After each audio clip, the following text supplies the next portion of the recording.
Report उन्ने लिखवावे के बाद इने उन्ने ना उन्ने दरोगा जी से। हाँ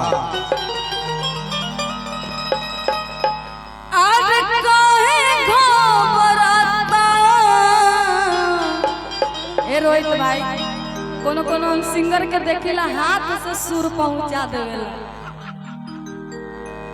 ई काम सुर मुंह से पहुंचता है कि हाथ से पहुंचता है? उससे भी लय बनता है।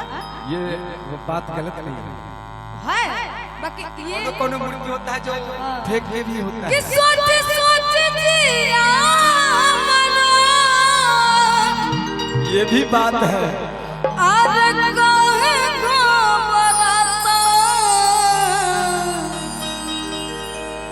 दरोगा जी हो दरोगा जी हो 4 दिन से पियावा पाता। दरोगा जी हो 4 दिन से पियावा पाता। सोच सोच जिया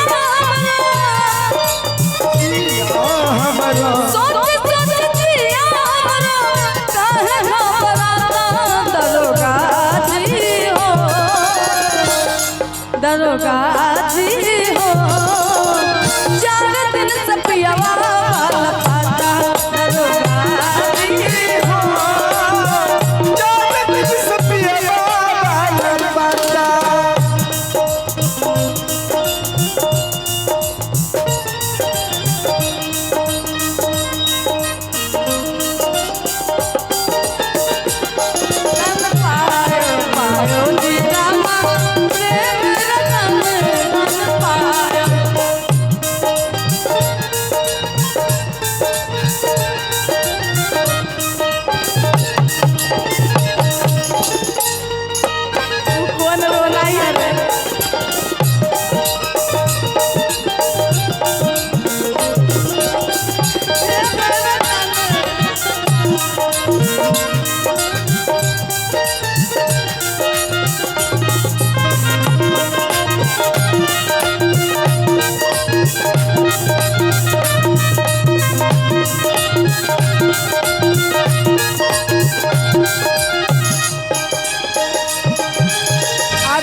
दरोगा जी के भीड़ी रोवत तारी, हाथ गोर पटक तारी, लोर पोछा तारी, कह तारी ये दरोगा जी न जाने हमर राजा जी कहाँ भूला समस्तीपुर मेला में न जाने झुलुआ वो चलत रहल वो बंद हो गइल।